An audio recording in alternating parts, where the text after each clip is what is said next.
Hey there, everyone. Mandy here, and I wanted to share how I make my favorite keto mug cake. Um, this is not my recipe, and I'm going to share in the comments whose recipe it is so you can go see the actual recipe. But I just wanted to kind of show how I do it and everything. I forgot one of the ingredients. Give me 1 second.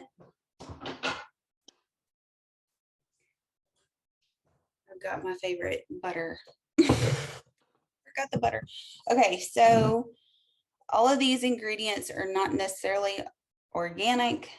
They we get what I try to get organic and as natural as I can, but it's not always possible.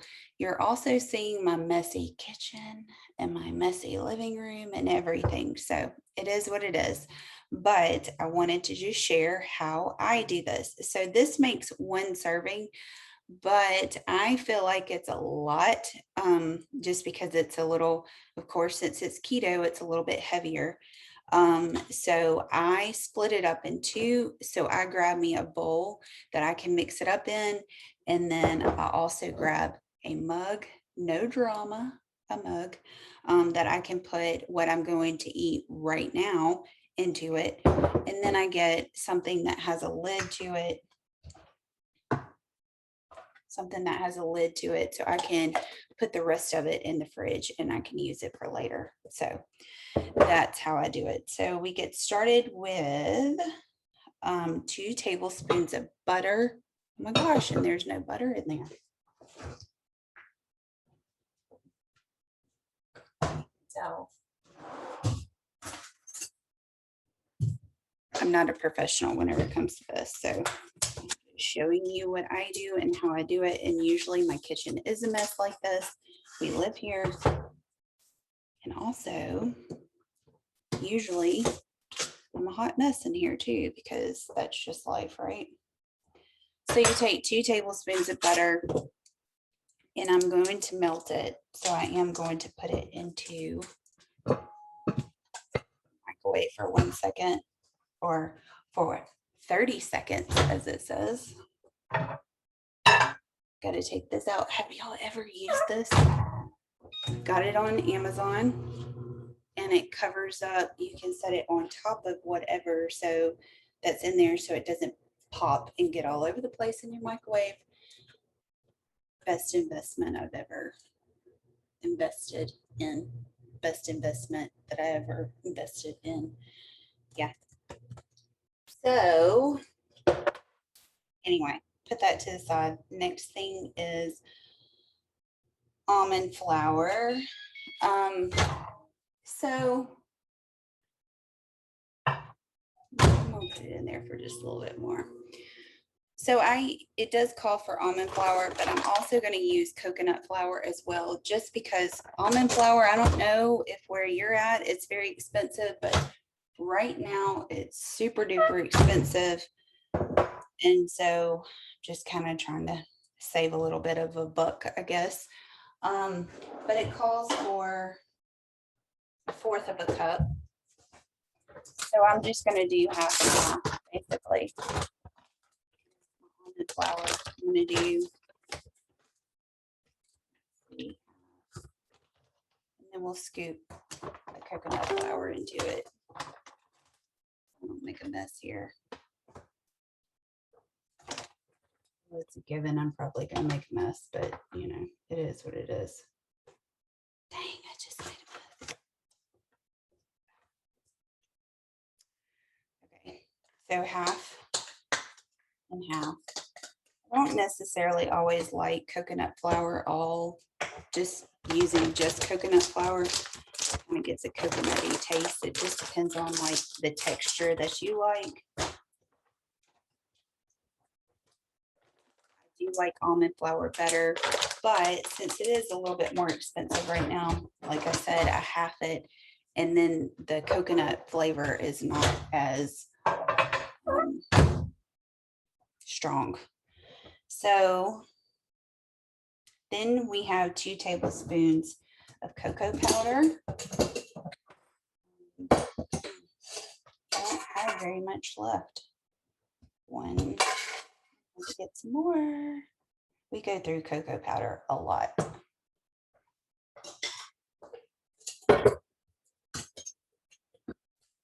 Then stir all of that together. Then you're going to put in 1 beaten egg.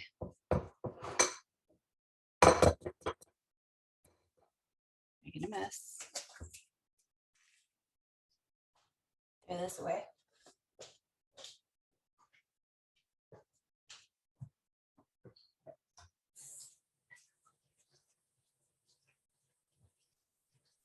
Or to have stickers all over me, I probably do.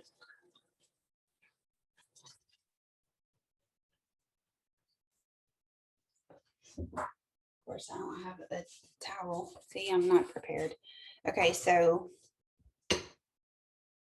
you're going to mix that together.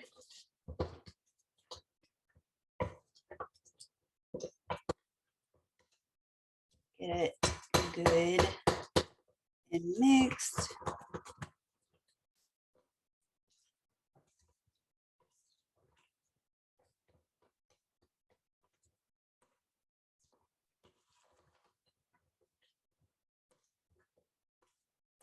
Sometimes the coconut flour wants to clump together. And make sure you get those clumps kind of out too.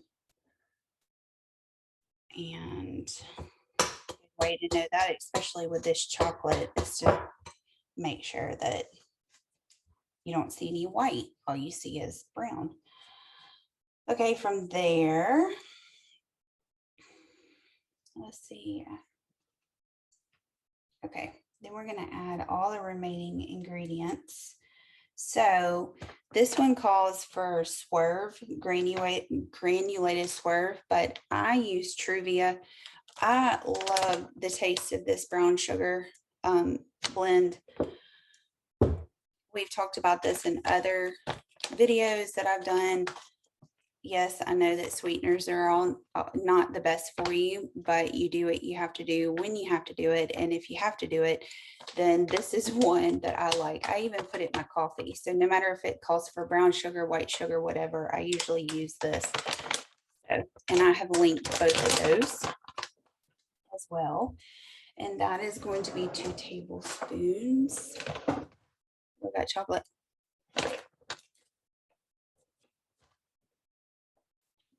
1, 2, and then I'm going to add a 1/2 teaspoon of baking powder.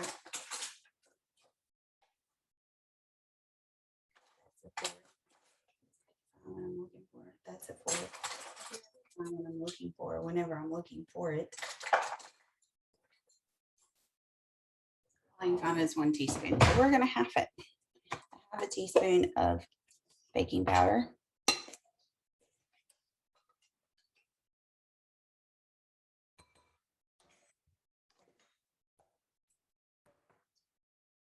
And then a pinch of kosher salt. Pinch, pinch, pinch. It's a pinch.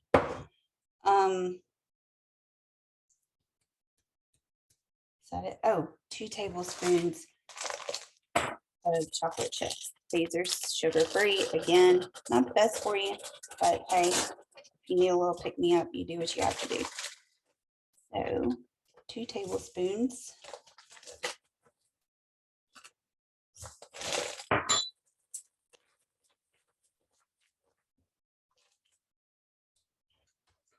Okay.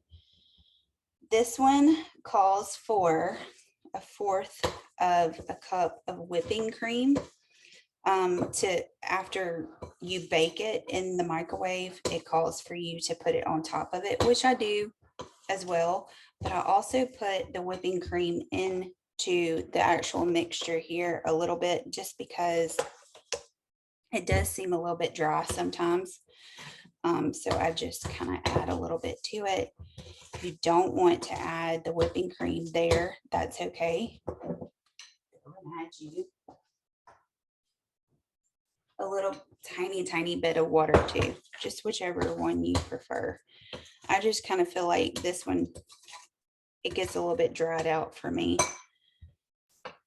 So I add some kind of liquid to it, whether it's whipping cream or water. Okay, so that's a pretty good mixture there. I don't know.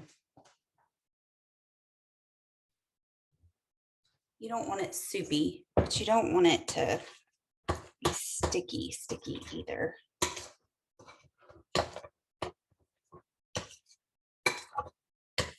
Scrape the sides as much as you can whenever you're doing it.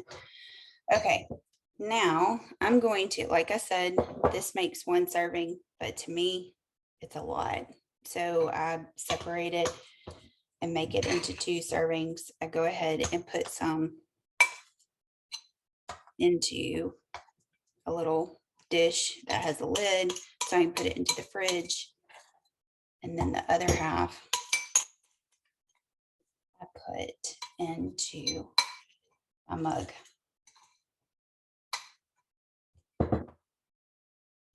And then I just even it out. It doesn't look like a lot, but you even it out on the bottom, it will rise a little bit. So you're really not getting gypped, I promise. So then you're going to, depending on your microwave, you're going to put it into your microwave for like 45 minutes to a minute. I can't remember how long I normally do this. So I'm going to say 45 minutes. 45 seconds, not 45 minutes. While I'm doing that, I'm going to put the remainder into, look, there's a kid at the door. He's like, oh, what do I do? Anyway, you put that into the fridge. And then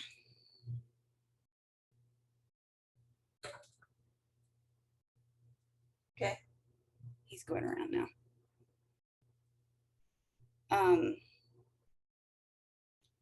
Don't forget your whipping cream, keep that out. It calls for 1/4 of a cup. I usually don't put 1/4 of a cup, especially since it's only half of the recipe.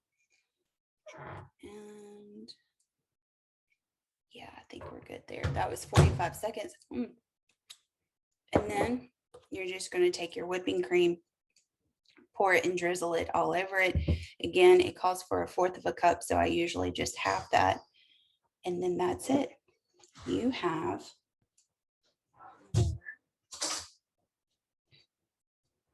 if you can see it, your chocolate mug cake.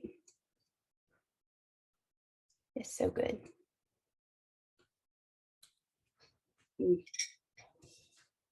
Enjoy.